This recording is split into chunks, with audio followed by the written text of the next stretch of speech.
Em 2014, comemorávamos a saída do Brasil do mapa da fome. Infelizmente, em 2018, a gente voltava a essa condição. Em 2020, já eram 19 milhões de pessoas passando fome no país. A situação ficou ainda mais grave com a pandemia de Covid-19. Quais são as razões que nos levaram a esse cenário? O país voltou para o mapa da fome. Isso é uma indignidade, uma injustiça social. O que nós temos é uma desconstrução institucional por opção política, claramente por opção política, e que ela traz uma série de consequências.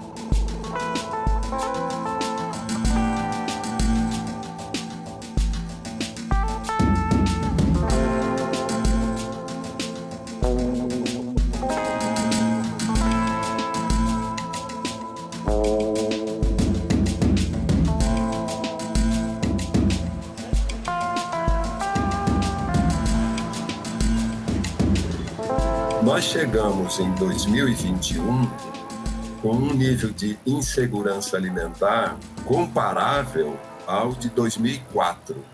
Só que aí nós temos uma diferença importante que é, em 2013, nós tivemos uma espécie de constatação dos efeitos de políticas sociais e de um modelo de políticas de proteção que foram adotadas naquele período, de 2004 até 2013.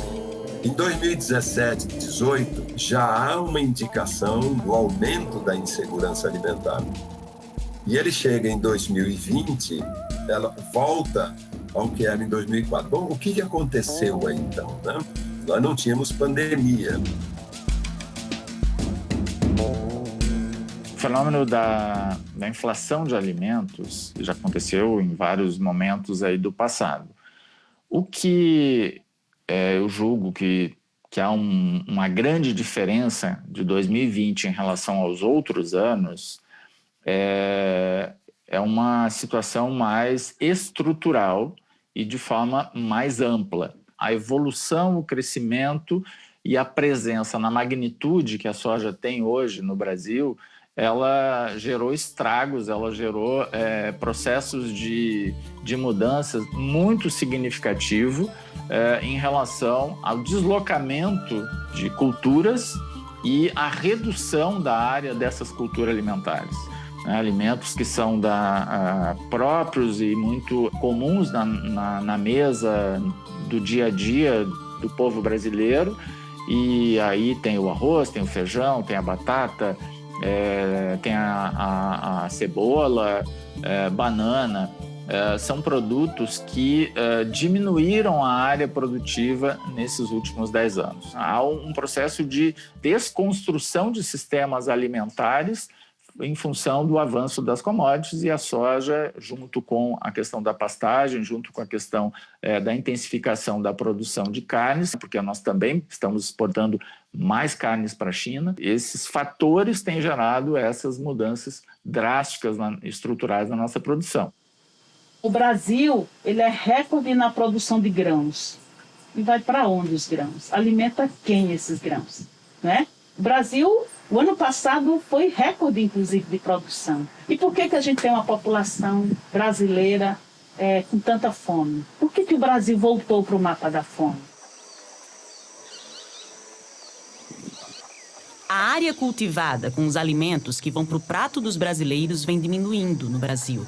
Essa área vem sendo cada vez mais ocupada por soja e pela criação de gado para exportação de carne. Assim, diminui a oferta de arroz, de feijão e o preço dos alimentos dispara.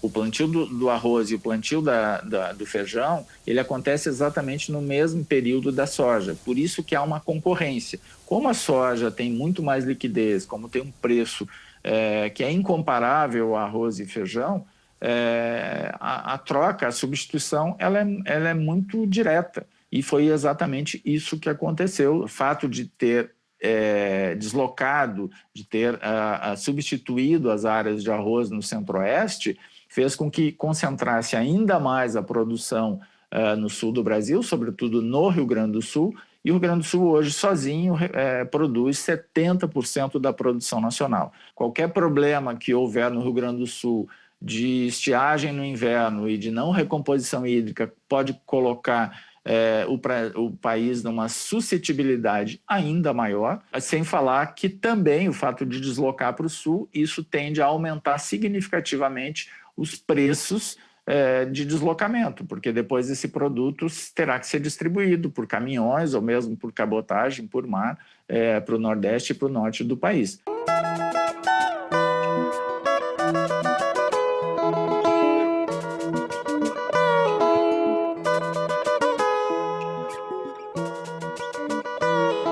Se você investe na agricultura, né, você pode ter territórios camponeses com soberania e segurança alimentar. Estou dizendo isso assim, porque aqui no território do Polo da Borborema, nessa pandemia, a gente viu quanto foi importante as feiras agroecológicas, a gente viu quanto foi importante as quitandas agroecológicas, são ponto fixo de venda de produtos da agricultura familiar, que vinha direto das famílias agricultoras que produzem para a cidade, num circuito pequeno, num circuito com muito menos risco de contaminação. Então, isso quer dizer que se você tem uma agricultura familiar, que ela seja apoiada, que ela seja também, né, prioridade no governo, a gente pode ter soberania e segurança alimentar, né, nos territórios. A gente pode ter uma agricultura familiar onde as pessoas tenham a condição de se alimentar com um produto mais saudável, né? Isso quer dizer saúde. A gente diz assim sempre, né, os agricultores e agricultoras, que a saúde ela entra pela boca, né? E de fato, se você consegue ter alimentos saudáveis, se você tem alimentos produzidos no seu território, né, adaptados ao clima do nosso território, que não precisa trazer insumos de fora para você produzir, você tem alimento mais barato, você tem alimento mais sadio disponível à população.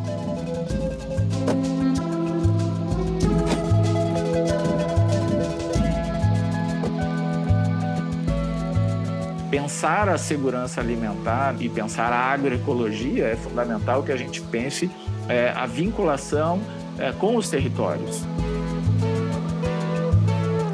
Nos primeiros meses de 2021, a Fiocruz fez uma pesquisa que monitorou as mudanças dos hábitos alimentares dos brasileiros após o início da pandemia.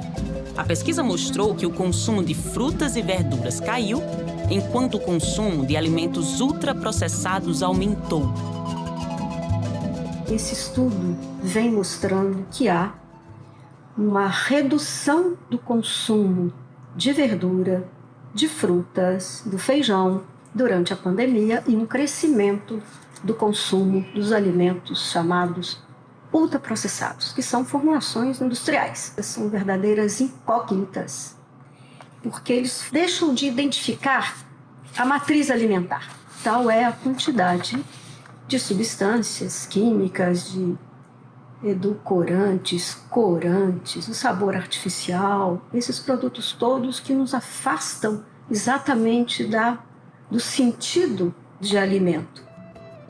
E eles tendem a ser mais pobres em fibras, em minerais, como dizem vários estudos, né, de nutricionistas. Um país como o Brasil, tão rico em biodiversidade, tão rico nas suas identidades socioculturais, isso se perde quando nós falamos desses produtos ultraprocessados.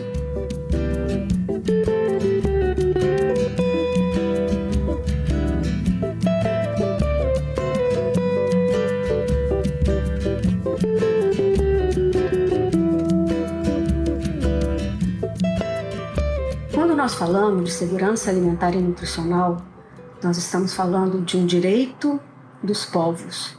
No Brasil, esse direito está inscrito na Constituição brasileira, no artigo 6º.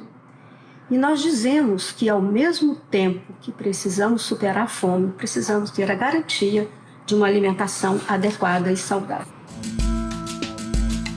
A Rede Brasileira de Pesquisa em Soberania e Segurança Alimentar e Nutricional fez um levantamento em mais de 2.000 domicílios nas 5 regiões do país, em áreas urbanas e rurais, em dezembro de 2020.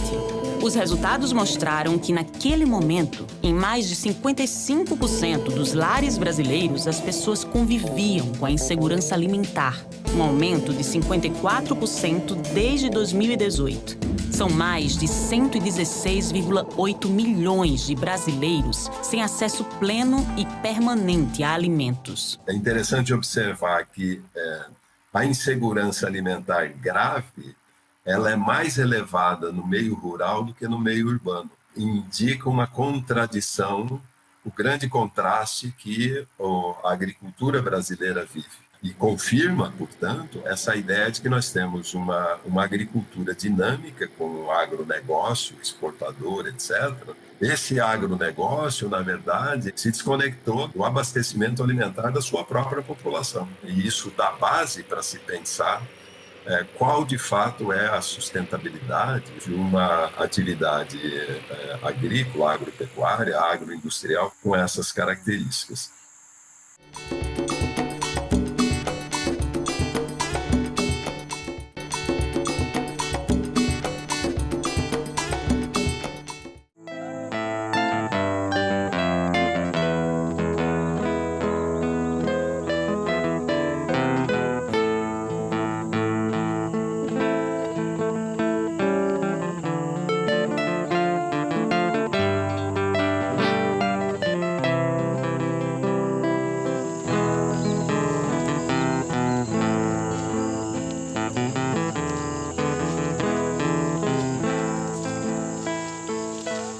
Há 20 anos a gente já planta nesse mesmo solo, nesse mesmo local, né?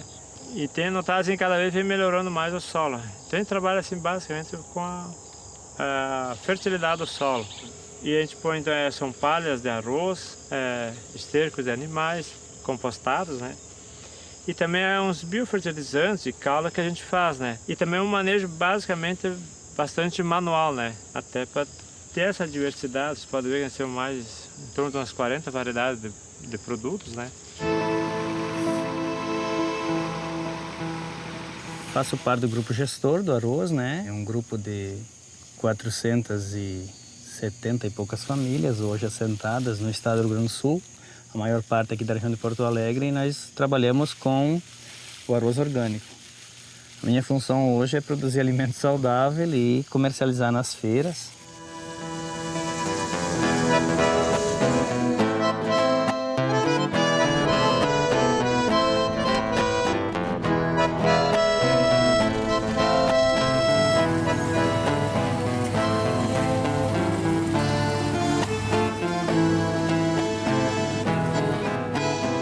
Depois tem outros aspectos que a gente pode falar também, né, que foi o fato de termos uma mudança estrutural e uma desativação de políticas estratégicas com uma manutenção de estoques públicos não permite ou faz com que o Estado tenha um papel de inação, ou seja, não age, não atua, porque não tem capacidade para intervir no abastecimento alimentar, na regulação dos preços e do abastecimento, porque abdicou dos seus instrumentos e tem dito, inclusive, que não há interesse, não é política deste governo e que não voltará a fazer estoques públicos, porque isso é política do passado, porque isso está superado, porque isso não interessa.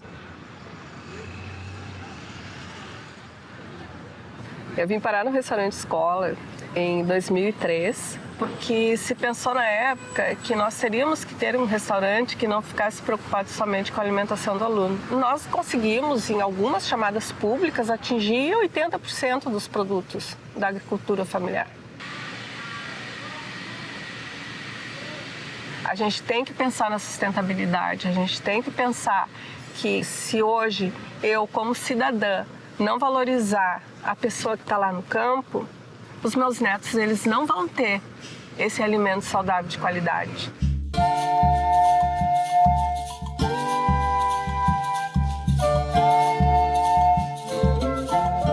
Nós temos a referência de um passado recente, dos anos recentes que antecederam o golpe de 2016, da criação e implementação de um conjunto importante de políticas públicas que foram, inclusive, criadas, aprimoradas e implementadas em diálogo e parceria com as organizações da sociedade civil, que participaram muito ativamente dos espaços democráticos de diálogo entre o Estado e a sociedade, como, por exemplo, o Conselho Nacional de Segurança Alimentar e Nutricional, o CONSEA, a Senapo, que era a Comissão Nacional de Agroecologia e Produção Orgânica, o CONDRAF, que era o Conselho Nacional de Desenvolvimento Rural Sustentável, e muitos outros, né?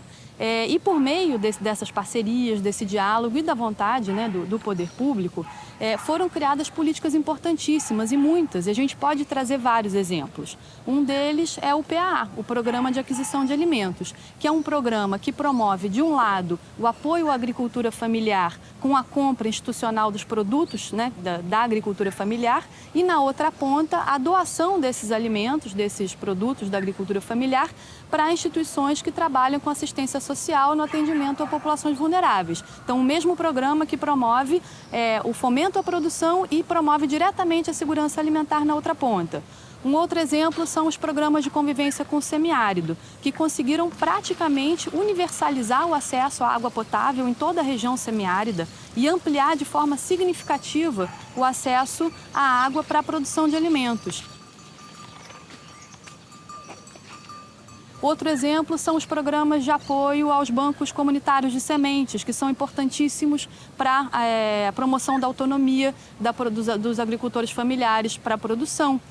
Outro exemplo foi o próprio PNAE, que é o Programa Nacional de Alimentação Escolar, que passou a prever por lei que 30% do seu orçamento, do orçamento federal do programa, destinado à compra de alimentos, tinha que se dirigir diretamente à compra de produtos da agricultura familiar.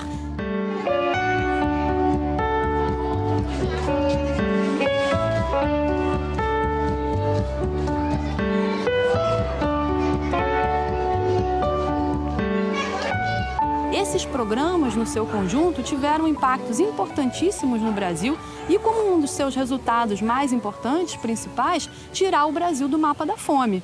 E o que aconteceu de lá para cá? Esses espaços de diálogo entre o Estado e a sociedade civil foram desmontados. Esse foi o primeiro ato do presidente, quando tomou posse, foi extinguir o CONSEA e quase todos os outros conselhos e espaços de participação democrática. E as políticas de combate à desigualdade social, de apoio à agricultura familiar e de combate à fome, vêm sendo sistematicamente desmontadas e tendo os seus orçamentos esvaziados.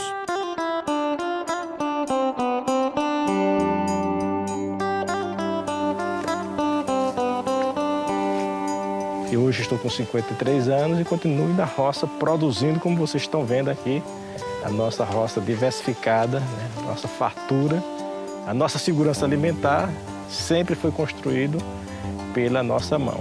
Eu acho que essa é a grande riqueza da agricultura familiar e de quem está no campo. E também eu acredito que a satisfação de quem se alimenta com o produto da agricultura familiar, com os legumes, com os feijão, com as batatas, as frutas, né, dá a nossa sobrevivência, né, e a nossa resistência de ter saúde, força. E assim que diga o povo nordestino, né, porque somos muito mais raiz na terra e raiz no bucho. A gente tem um desfalco, né? Ou seja, nós tivemos uma crise anterior à pandemia, que foi a retirada de muitas políticas públicas, como o PAA, né? O PNAE, tantos produtos que se vendia para a creche, para os hospitais, para o Fome Zero do governo, né? E essas políticas acabou sendo retiradas. Então, assim, a gente estava apenas vendendo nas feiras livres, e no caso a gente nas feiras agroecológicas.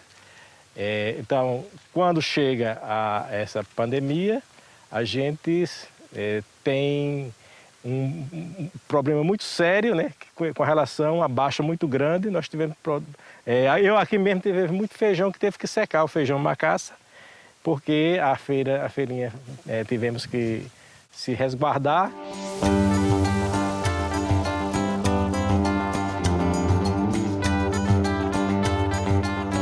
na ausência da ação do poder público, as famílias, as comunidades, os movimentos começarem a organizar ações para fazer o que tiver ao seu alcance no sentido de aliviar o sofrimento das outras pessoas. A outra dimensão, o outro elemento, tão ou mais importante, é criar referências de ações positivas que têm efeitos positivos, impactos importantes e que podem ser desenvolvidos. Com a chegada da pandemia no Brasil, o agravamento da situação de fome era uma tragédia anunciada. O que essas organizações, os movimentos fizeram, na verdade, foi se antecipar e começar a desenvolver ações piloto. E houve ações importantíssimas. O MST, por exemplo, o Movimento dos Trabalhadores Sem Terra, só o MST, no ano de 2020, organizou a doação de mais de quase 4 mil toneladas de alimentos no Brasil e mais 700 mil marmitas solidárias. O MPA, o Movimento dos Pequenos Agricultores, doou mais de 1.000 toneladas de alimentos, beneficiando diretamente mais de 31 mil famílias. Essas são ações de grande vulto, mas assim como essas, aconteceram centenas de outras ações nos territórios organizadas pelas organizações, pelos grupos locais. Algumas com apoio institucional e outras não. Então a gente tem um outro exemplo, as redes territoriais de agroecologia que fazem parte do programa Ecoforte. Elas tiveram um apoio financeiro da Fundação Banco do Brasil e foram 48 redes envolvidas numa iniciativa que organizou a doação de mais de 2.600 toneladas de alimentos, beneficiando mais de 65 mil famílias. Então foram ações muito importantes, todas elas, é importante dizer, foram doações de alimentos agroecológicos, ou seja, comida de verdade, né, que é importante para garantir a saúde das pessoas, especialmente num momento de crise de saúde pública, né? Mas é importante a gente ter claro o seguinte, embora essas ações tenham um impacto direto muito importante, aliviando concretamente a fome e o sofrimento de milhares de pessoas no Brasil inteiro, elas não dão conta de enfrentar os problemas na dimensão que a gente vive hoje no Brasil.